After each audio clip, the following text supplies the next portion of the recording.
శ్రీ పద్మావతి పరిణయం. శ్రీ మహావిష్ణువు అవతారం. కైలాసంలో ఒకసారి మహాదేవుడు, పార్వతీదేవి, బ్రహ్మ, విష్ణు దేవతలు సమావేశమయ్యారు. అప్పుడు విష్ణువు లక్ష్మీదేవితో సరదాగా మాట్లాడుతుండగా, లక్ష్మీదేవి కొంచెం కోపగించుకుంది.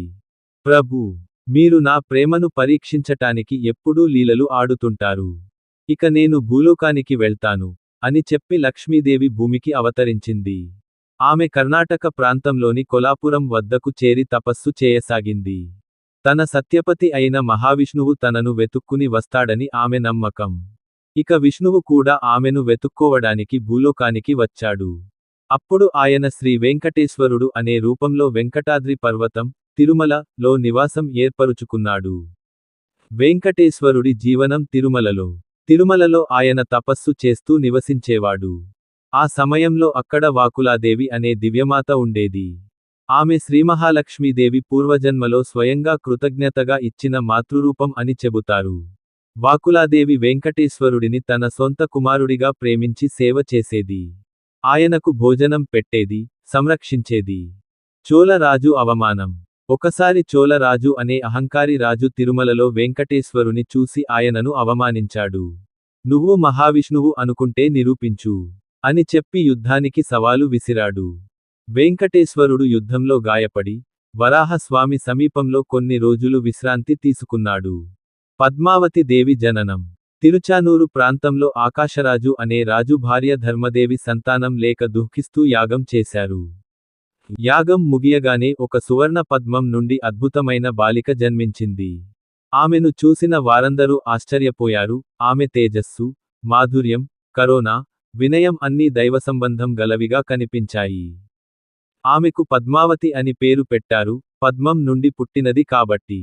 ఆమె క్రమంగా యవ్వన ప్రాయానికి చేరింది. వెంకటేశ్వరుడు, పద్మావతి కలయిక. ఒక రోజు వేటకు వెళ్లిన వెంకటేశ్వరుడు, అడవిలో పద్మావతి దేవిని గోపికలతో కలసి ఆడుకుంటూ చూస్తాడు. ఆ క్షణంలోనే ఆయన ప్రేమలో పడతాడు. ఆ దివ్యసుందరి తన భవిష్యత్తులో జీవిత భాగస్వామి అని ఆయనకు తెలిసిపోతుంది.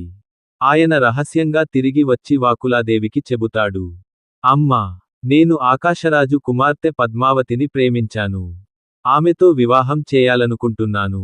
వాకులాదేవి ఆనందించి, వెంటనే ఆకాశరాజు వద్దకు వివాహ ప్రతిపాదనతో వెళ్తుంది. ఆకాశరాజు సందేహం. ఆకాశరాజు వినగానే మొదట ఆశ్చర్యపోతాడు. ఈ వెంకటేశ్వరుడు ఎవరు? ఆయన వంశం, రాజ్యం, కుటుంబం ఏమిటి అని ప్రశ్నిస్తాడు. వాకులాదేవి దేవతలతో కలిసి ఆయన దివ్య స్వరూపాన్ని వివరించి చెబుతుంది. అప్పుడు ఆకాశరాజు ఆనందంతో సమ్మతిస్తాడు. దేవతలతో కలిసి మహావైభవంగా వివాహ ఏర్పాట్లు జరుగుతాయి. దివ్య పరిణయ మహోత్సవం. తిరుచానూరులో మంగళ వాద్యాలు, వేద మంత్రాలు, పుష్పాల సుగంధంతో వాతావరణం పవిత్రమవుతుంది. అందరు దేవతలు, బ్రహ్మ, శివుడు, ఇంద్రుడు, గంధర్వులు, సిద్ధులు, నారదుడు అందరూ ఆ వివాహానికి విచ్చేస్తారు. వెంకటేశ్వరుడు రాజవస్త్రధారణలో, నవరత్నాల అలంకారంలో, పద్మావతి దేవి మంగళసూత్రం ధరించి దివ్య జంటగా నిలుస్తారు. వివాహం అనంతరం దేవతలు, శ్రీనివాస పద్మావతి కళ్యాణం శుభమస్తు అని ఆశీర్వదిస్తారు. వివాహానంతరం. వివాహం జరిగిన తరువాత, శ్రీ వెంకటేశ్వరుడు తిరుమలలో తిరిగి నివసిస్తాడు.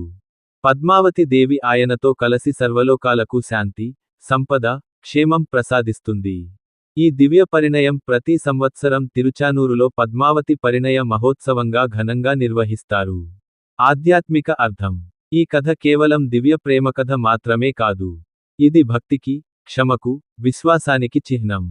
వెంకటేశ్వరుడు, పరమాత్మ, సత్యప్రతిపత్తి. పద్మావతి దేవి, భక్తి, శ్రద్ధ, విశ్వాసం.